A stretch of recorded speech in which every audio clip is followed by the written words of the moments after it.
when I look back to 9/11, the day, I was set to get on an airplane and fly to Los Angeles for a meeting.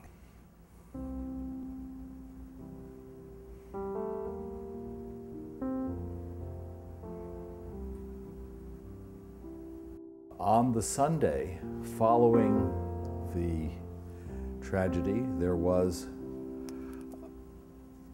a feature story in the New York Times Magazine, and on the cover was an image that was created by the artists Paul Maiotta and Julian Laverdiere. Later that week, we got a telephone call from the Municipal Art Society from Kent Barwick, and he asked whether we would be willing to participate in the development of a project that had come together by combining the ideas of two architects, Gustavo Barnavardi and John Bennett, who had all contacted a group called Creative Time.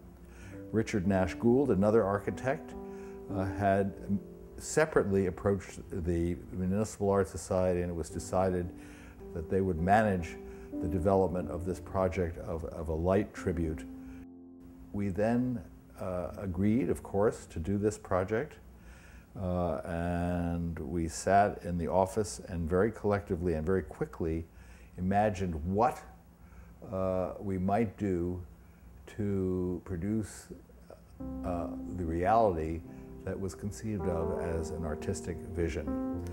The idea was that this memorial would be unveiled on the 6-month anniversary of 9/11, and it would run for a month's time.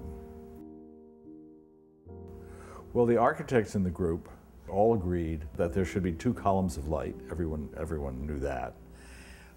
And we had to make sure that the columns of light were bright enough to be visible, because we were lighting only air, and air itself is invisible, so we were lighting in whatever happened to be in the air. And we began to pursue what was immediately available, already built, in the various inventories of equipment that resided around the world. This lighting equipment were basically searchlights.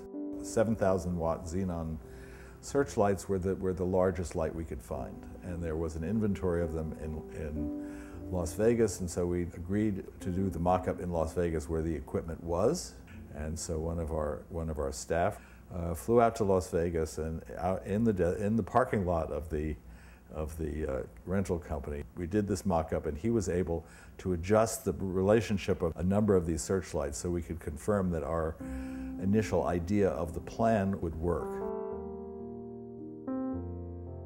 We figured out that we could locate what was agreed on as the footprint of this memorial, which was two groups of lights arrayed in a square in plan and 50 feet on a side, and the distance between them would be the exact distance between the inside edges of the World Trade Centers. So we were able, on both the site immediately adjacent to Ground Zero and on the roof of the parking deck, to replicate that so that the view of the slot was the same from all the points of the compass, because it was always felt that it was that slice of sky between the two buildings that was the most poetic part of the image of the Twin Towers. It would seem obvious that it's very easy to point 88 searchlights straight up in the air. But it isn't easy at all, because even a very slight misalignment tends, at the great distances that the light travels before it's absorbed by the atmosphere.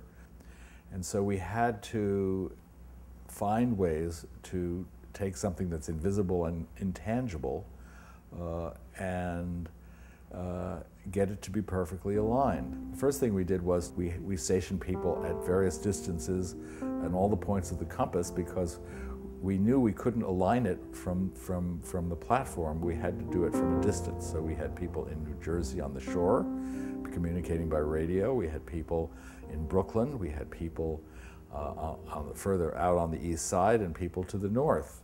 And they all had these plumb lines and strings with which they could move their head and align at least the corners of these arrays. And then once we got the corners aligned, then we could line everything up with them. So getting the first alignment done was very difficult until someone had the extreme bright idea to simply line it up with other buildings. When we built the unit, when we had the units built custom for the purpose, then the adjustment became very easy because we designed them to be adjustable very, very rapidly. And so the difficulty of focusing diminished when we got equipment meant for the job. The next step was to figure out how this thing would get produced, because it's one thing to have an idea and locate the materials that were available, and it's quite another thing to actually manage to erect an array, two arrays of 44 searchlights each in a very specific plan, oriented exactly like the Twin Towers were, in the middle of what was a rescue operation.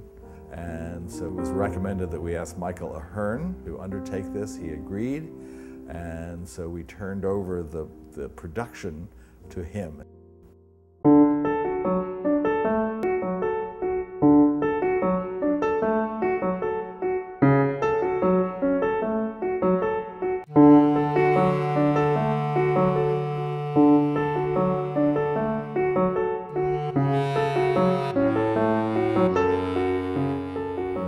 The first time we turned it on, it was adjacent to the wreckage of the World Trade Center. Work was still being done to do the demolition of the site, and I was terrified that it would not have the impact that we hoped it would.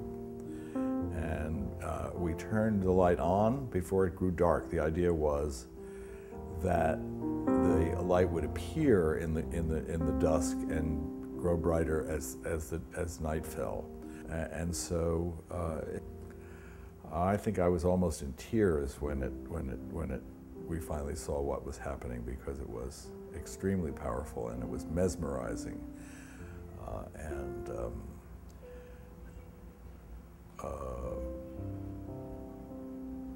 You just sort of